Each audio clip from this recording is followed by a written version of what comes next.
और फिर सुभाष चंद्र बोस। और मैं जब भी नौजवानों के बीच में जाता हूँ भारत महात्मा गांधी को लेकर ही होती है। एक बार तो एक लड़का मुझे मारने ही खड़ा हो गया था गांधी जी के चक्कर में। क्या आप गांधी जी को इतना मानते हो? मैं मतलब जो है ना वो उसको बहुत गुस्सा आ गया। मतलब उसने मेरे को मारा ही नहीं, बस सब कर दिया उसने। यहीं पर था वो कहता गांधी जी ने भगत सिंह को क्यों नहीं बचाया? ठीक है, ये एक सवाल है, उत्कर्ष का यही सवाल है, गांधी जी ने भगत सिंह को क्यों नहीं बचाया, जबकि वो बहुत बड़े वकील थे। आपको पता है गांधी जी जब भारत आए तो वो वकालत छोड़ चुके थे। गांधी के अलावा मोतीलाल नेहरू भी वकील थे, सरदार वल्लभ भाई भी पटेल साहब भी वकील थे, नेहरू जी भी वकील थे। ये सब वकालत किए हुए थे। इनको पता था कि सरकार से भिड़ेंगे, हिंसा को लेकर तो मारे जाएंगे, क्योंकि आप हिंसा करो व्यापार फंसोगे। अभी मैं आप में गोली मार दूँ, सरकार क्या करेगी? पकड़ लेगी ना, गोली से मारे जाएंगे।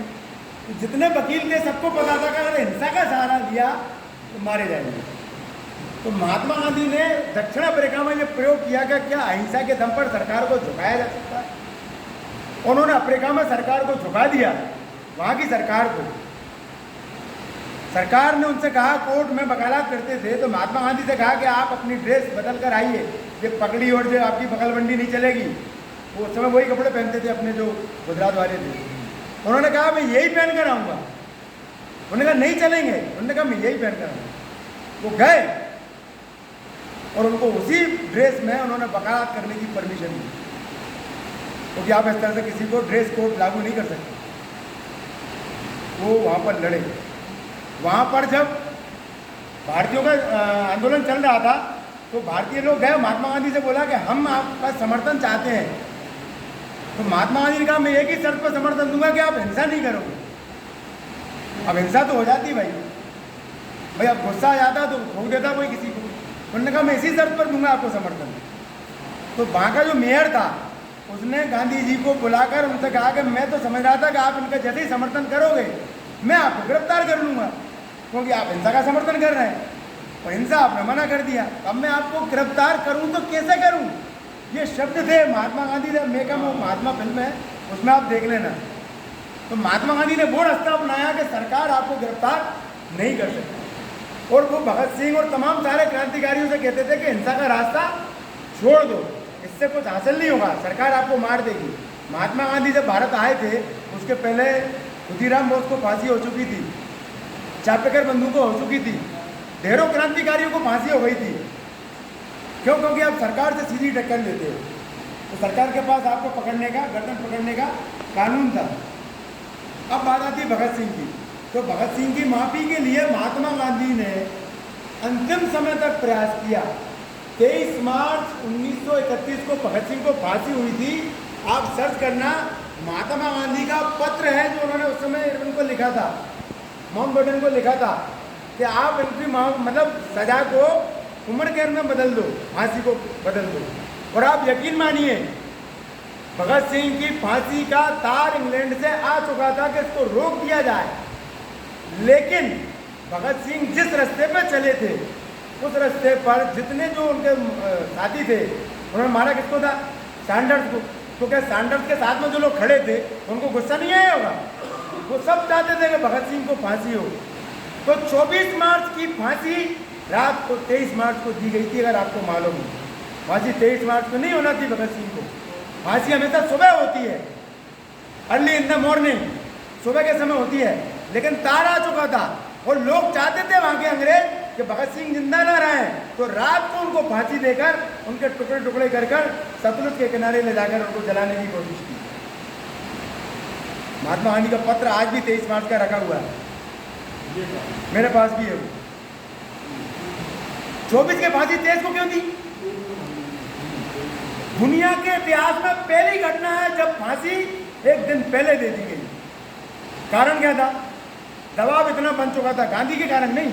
आप ये मुगलते मत रहना कि महात्मा गांधी ने कोई आज़ादी दिलाई है। महात्मा गांधी ने देश को आज़ादी नहीं दिलाई है, चरखे से आज़ादी नहीं आई है, कुर्बानियों से आई है। लेकिन उस कुर्बानी को खड़ा करने में महात्मा गांधी का सबसे बड़ा हाथ है। भगत सिंह उनको मानते थे, चंद्रशेखर आज़ाद उनको मानते थे। पूरे भिखमंगे देश को, नंगे देश को महात्मा गांधी ने अपने आत्मबल से खड़ा किया और कुर्बानियों का अंबार लग गया। और अंग्रेज हार गए द्वितीय विश्व युद्ध में, इसलिए देश को आज़ादी मिली, वरना उस समय भी नहीं मिली। ये आप इतिहास पढ़ोगे तब पता चलता है, ऐसे पता नहीं चलता। मैं भी महात्मा गांधी को बहुत गालियाँ करता था बचपन से लेकर जब तक होश संभाला तब तक। बाद में लगा यार किसके पास कुछ है ही नहीं है, जिसको मैं उल्टा सीधा बोल रहा हूँ उसके पास न कपड़े हैं पहनने को, न कार है, बीवी से भी उसका झगड़ा होता था, बच्चों से भी उसका झगड़ा होता था, बच्चे भी कहते थे तुमने हमारे लिए क्या किया। तो एक ऐसा व्यक्ति जो आधा नंगा घूमता था वो यार गलत कैसे हो सकता है। तब मैंने पढ़ा तो पता चला कि गांधी का रास्ता अलग था, भगत सिंह का अलग था, सुभाष चंद्र बोस का अलग था। सुभाष चंद्र बोस चाहते थे कि सेना बनाकर अंग्रेजों को भगा दिया जाए, भगत सिंह का ये था कि इनको यहीं निपटा दिया जाए, वो गांधी का ये था कि अहिंसा के दम पर लोगों को बदल कर इनका भी बदल दो दिल। तो जब वो चोरा चोरी कांड हुआ था उस समय महात्मा गांधी का जो आंदोलन था अशोक आंदोलन, उन्होंने वापस ले लिया था क्योंकि उसमें अंग्रेज महिला बच्चे भी मारे गए थे। उन्होंने कहा हिंसा नहीं होना, उनका रास्ता था। और मैं तो ये कहता हूँ भगत सिंह को बचाने के लिए महात्मा गांधी ने कोई ठेका लिया था क्या? उस समय इतने सारे लोगों को गुस्सा था, एक एक पत्थर लेकर अंग्रेजों के पीछे पड़ जाते, एक अंग्रेज नहीं बचता। महात्मा गांधी बचा, महात्मा गांधी ये करें, महात्मा गांधी वो करें, और तुम क्या करो? तुम व्यापार करो, तुम शादी करो, तुम बच्चे पैदा करो, उनकी सुरक्षा करो, उनके लिए सब कुछ करो। कुर्बानी महात्मा गांधी दे, कुर्बानी भगत सिंह दे, कुर्बानी चंद्रशेखर आजाद दे, तुम कुछ नहीं करो, ये तो नहीं चलेगा।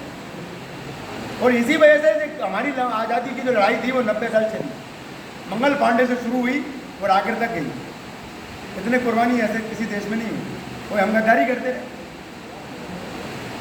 भगत सिंह को उनके साथी नहीं गवाही दी, चंद्रशेखर आजाद की महात्मा गांधी ने तो नहीं दी थी ना।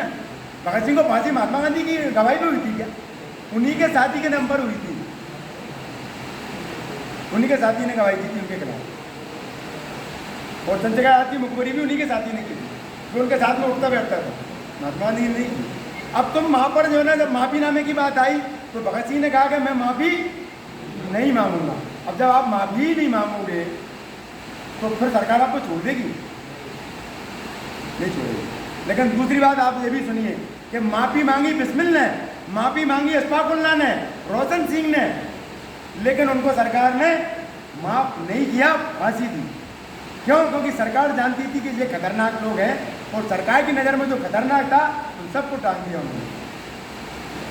महात्मा गांधी से सिर्फ इसलिए डरते थे वो कि अगर इस व्यक्ति ने किसी दिन ये कह दिया कि मारो अंग्रेजों को, एक अंग्रेज नहीं बचता, क्योंकि पूरा देश उस आदमी के साथ खड़ा था।